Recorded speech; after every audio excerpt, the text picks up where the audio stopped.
నమస్తే. తదుపరి మిథున రాశి. మిథున రాశిలో మృగశిర నక్షత్రం 3, 4 పాదాలుగాను, ఆరుద్ర నక్షత్రం 4 పాదాలుగాను, 4వ పాదంగాను, పునర్వసు నక్షత్రం 1, 2, 3 పాదాలుగాను ఉన్నది. ఆదాయం వీరికి 5 గాను, వ్యయము 5, రాజపూజ్యం 3, అవమానం 6గా ఉన్నది. కందాయ ఫలాలు మృగశిర నక్షత్రం వారికి 6, 2, 2, ఆరుద్ర నక్షత్రం వాళ్ళకి 1, 0, 0, పునర్వసు నక్షత్రం వాళ్ళకి 4, 1, 3.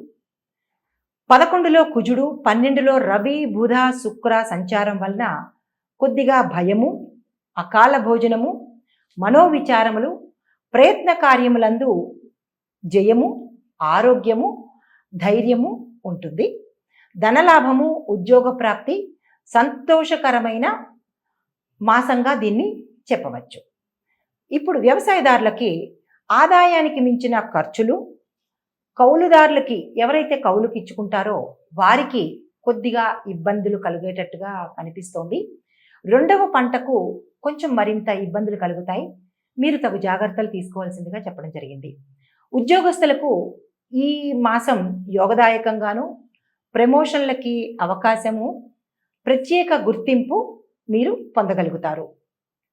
వ్యాపారస్తులకు అనుకున్నది అనుకున్నట్లుగా జరుగుతుంది. హోల్సేల్ రిటైల్ వ్యాపారులకు చాలా చక్కగా ఉంటుంది ఈ మాసం అంతా.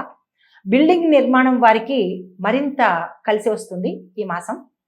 రాజకీయాల వాళ్ళకి ప్రత్యర్థులపై ఆధిక్యత కొంత సంపాదిస్తారు. ప్రజా సమస్యలు కనుక ప్రజల సమస్యలను పరిష్కరించి వారికి అనుకూలంగా ఉండేటట్టయితే వారి అభిమానాన్ని సొంతం చేసుకుంటారు.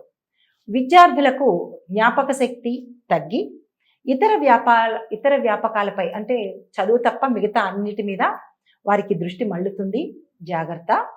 సరస్వతి హోమం వజతో చేయించుకుంటే లేదా మీరైనా చేసుకుంటే చాలా మంచి ఫలితాలను పొందవచ్చు. మృగశిర నక్షత్రం వారికి సుబ్రహ్మణ్య అష్టకం చదవాలి. ఆరుద్ర నక్షత్రం వాళ్ళు శివాభిషేకములు, ప్రత్యేకించి మాస శివరాత్రి యందు ప్రదోష కాలంలో శివారాధన తప్పనిసరిగా చేయాలి. కుదిరితే ఇంట్లోనూ, లేదు అంటే శివాలయానికి వెళ్ళి కూడా చేయించవలసిందిగా సూచన. పునర్వసు నక్షత్రం వారు ప్రతి గురువారం దేవాలయంలో శనగలు, గుగ్గిళ్ళు పంచండి. గురువులను సన్మానించండి. మీ గురువులు కానీ లేదా ఎవరైనా గురువులుగా అనిపించిన వాళ్ళు దేవాలయంలో వాళ్ళని కూడా, పురోహితులను కూడా మీరు గురువుగా స్వీకరించి వారిని సన్మానించుకోండి. గురు అష్టకాలు, అష్టోత్తరాలు చదవడం లేదా శ్రద్ధగా వినడమైనా చేయాలి. ఇవి సూచనలు. తదుపరి మరొక నక్షత్రం. నమస్కారం.